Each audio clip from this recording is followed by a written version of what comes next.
Hello there, welcome back to the Level 2 lessons for the Star Wars Unlimited Judge program.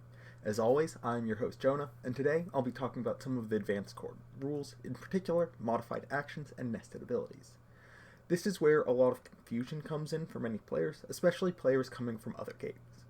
It creates a whole boatload of questions, and it's something that can frustrate a lot of people trying to understand exactly how it works. As we've discussed before, generally, the rules are designed to be intuitive and consistent, and they are, again, generally speaking, but there are times when the rules stop being intuitive in favor of being consistent, which is critical for a working game engine, rather than many disparate scenarios that a player or a judge have to memorize uniquely. But let's talk about some of this. Without further ado, let's dive in. As we know, actions include playing a card, attacking with a unit, or using an action ability. Modified actions are the result of an ability instructing a player to take one of those actions, as opposed to the player choosing to take that action for their turn. You can find the exact text for modified actions in 7.1.6. A modified action may have additional effects attached, such as restrictions, changes to how the action resolves, or many other effects, but does not necessarily have to have those additional effects to count as modified. When a player is instructed to take a modified action, they must perform that action if possible, with the exception of actions that involve hidden information, such as Energy Conversion Lab's ability, play a unit that costs 6 or less from your hand. Your opponent doesn't get to know if you can meet that requirement, and so you don't have to do anything, even if you have a unit that meets that requirement in your hand.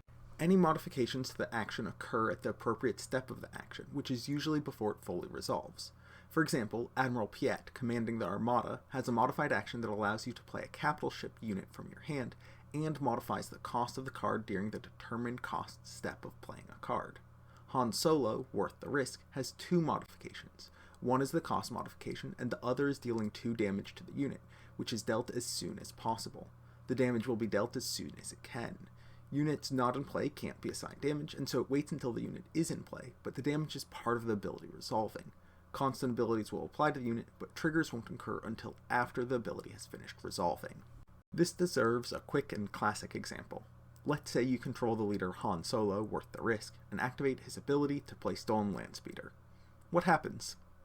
This is, of course, a modified action, so we go through the steps of playing a card, modifying where appropriate. The cost is reduced by 1 to a total cost of 0, so you don't have to pay any resources. Then, as Stolen Landspeeder enters play, it is dealt 2 damage. That damage has to occur before any triggers begin to resolve, because it's part of the action of playing the card.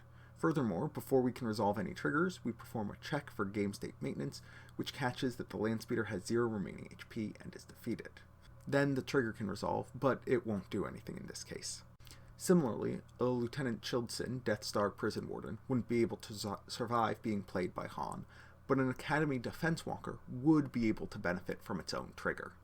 For both modified play a card and use an action ability actions, triggers won't occur until the modified action has completed, with, of course, a few exceptions. Modified attack with a unit actions still have triggers occur at the appropriate steps during the attack. Now, per 7.6.8, triggers can interrupt a resolving action or ability if there is a part of the ability that occurs after something else that occurs. As of Jump to Lightspeed, this rule applies to one card, Barrel Roll. Only triggers caused from the attack action, not from playing Barrel Roll, can interrupt this event. For example, if you had a Bosk Deadly Stalker, there's no possibility of dealing damage to a Space Sentinel before the attack occurs, or before the second part of the event, which would exhaust a unit. The other key exception is 7.1.7. If a player is instructed to take multiple actions, such as attacking with multiple units or playing multiple cards, any triggers caused by those actions resolve those triggers as nested triggers and at the appropriate time. Any triggers caused by the action that created the instruction, however, will wait to resolve until the action has finished resolving, as normal. A straightforward example is with U-Wing Reinforcement. If you reveal a Warzone Lieutenant, a veteran fleet officer, and Admiral Akbar, brilliant strategist, and control no other units, how can the triggers resolve? Let's go step by step. You can choose to play the cards in any order. The order in which you resolve the Lieutenant and the Veteran doesn't matter, but after you play the Veteran, its when played ability will trigger and resolve before you play your next unit. If you end the sequence with Admiral Akbar, you'll have 3 ground units and 1 space unit, allowing you to direct damage as you choose. You could also play Admiral Akbar first and deal 1 damage to a ground unit. Of course, this is already stepping on the toes of the next section a little bit, nested abilities, so let's just start talking about those. We now look at section 7.6.11 and 7.6.12. Nested abilities, like modified actions, are not extensively covered in the comprehensive rules, but do bring a lot of questions to the community. After resolving a triggered ability, if any abilities were triggered while resolving that initial triggered ability, the new abilities are considered nested and must be resolved before any other abilities triggered in the same window as the initial triggered ability. That's a lot of words, and I said triggered a whole lot. So let's look at a classic example with Darth Vader commanding the First Legion being played while your opponent controls a heavy, staunch martyr. Two triggers occur initially, Vader's ambush and when played. If you choose to resolve the ambush first and attack Heavy, Heavy will be defeated. That's what you get for standing up to the Dark Lord of the Sith. That causes Heavy's ability to be triggered, and we now have two triggers waiting to resolve. However, because Heavy's ability didn't occur in the same window as Vader's when played, it is nested and must resolve first. If Heavy's damage causes a unit with a when defeated of its own to be defeated, that trigger is also nested and must also resolve before Vader's when played. Finally, after the nested triggers have been resolved, Vader's ability can resolve, and you can search the top 10 cards of your deck. In another galaxy, you choose to resolve Vader's when played first, and then the ambush. If you, say, reveal a droid commando off the top of your deck while controlling a separatist and choose to play it, you must resolve its ambush before you can resolve Vader's ambush. You can, of course, choose not to attack with the commando, and then Vader's ambush would resolve and be able to attack Heavy. Let's go back up to 7.1.6e. If an ability instructs a player to take a modified action, any abilities triggered during or as a result of that action are considered nested abilities. What does that mean? One way to think of it is that it means that you can consider modified actions to act somewhat like triggers when determining things can and should resolve.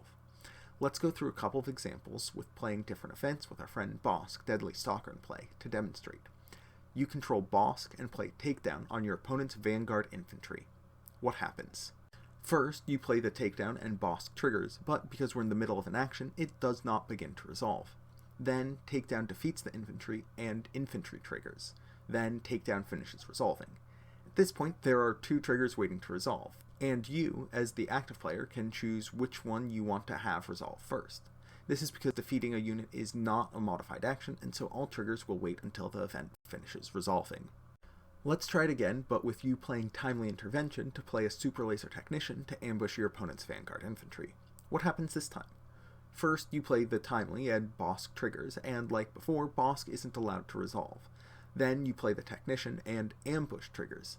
This ability was caused by a modified action, the instruction to play the unit, and so it does meet the conditions to be a nested ability. That means that the ambush must resolve now. We resolve it, and then after the ambush finishes resolving, the event finishes resolving, and finally, Bosk can be resolved. The interaction of Timely Intervention and Bosk Deadly Stalker is similar to that of Timely Intervention and Hondo Anaka, That's Good Business. Let's say you play that Timely Intervention again, but with Smuggle this time. Hondo triggers, but can't resolve yet, as we have a modified action that we need to complete first, playing the unit from hand. We play that unit, and it creates an ambush trigger, which is nested. That means that the ambush has to resolve before Hondo's experience can be placed on the unit. This is a different interaction than the one between Hondo and Weequay Pirate Gang. When you play Weequay Pirate Gang via Smuggle, you have a modified action that is causing two triggers, and so both of them are nested. However, because they triggered at the same point, the active player chooses the order in which they resolve. This is different than the Timely Intervention interaction because one trigger is coming from a card being played with Smuggle, and another trigger is coming from the unit being played, as opposed to both triggers coming from the Weequay Pirate Gang being played. Another example of modified actions interacting with nested abilities would be playing U-Wing Reinforcement against your opponent's Crate Dragon. You choose to play a Millennium Falcon, Piece of Junk, and a Fleet Lieutenant. What happens? Let's go step by step. First, you play U-Wing, which triggers Crate Dragon. The Crate Dragon trigger for 7 damage must wait for U-Wing Reinforcement to finish resolving. Next, you play Millennium Falcon, Piece of Junk. This triggers Crate Dragon again, this time for 3 damage. Because playing the unit is a modified action, and we complete modified actions in sequence, we must resolve the Crate Dragon trigger before moving on, and the 3 damage is dealt. The 7 damage trigger is still waiting to happen. Then we play Fleet Lieutenant. This triggers Crate Dragon a 3rd time, again for 3 damage. We finish resolving Fleet Lieutenant and have a when played trigger from it as well. Since we have two triggers that are trying to resolve in the same window, the active player chooses which player resolves their triggers first. Assuming we resolve the Fleet Lieutenant's when played first, we can attack with the Millennium Falcon, because it entered play ready, and get damage in. Both the 7 damage trigger and the second 3 damage trigger are still waiting to resolve when we make this attack. Furthermore, if there are any triggers that come from the attack, they resolve at the appropriate point during the attack, while the crate triggers are still waiting. After the attack, the 3 points of damage can finally be dealt. If either of these instances of Crate Dragon dealing 3 damage causes a unit with a when defeated trigger to be defeated, we handle that as a nested ability before proceeding. Finally, with nothing else waiting to resolve, the U-Wing reinforcement is completely resolved, and the Crate Dragon can deal its 7 damage. This means that the non-active player can make the decision about where to assign that damage with maximum information. Now, I did promise a question about Ezra Bridger, Resourceful Troublemaker, Leia Organa, Alliance General, Rebel Assault, and Clone.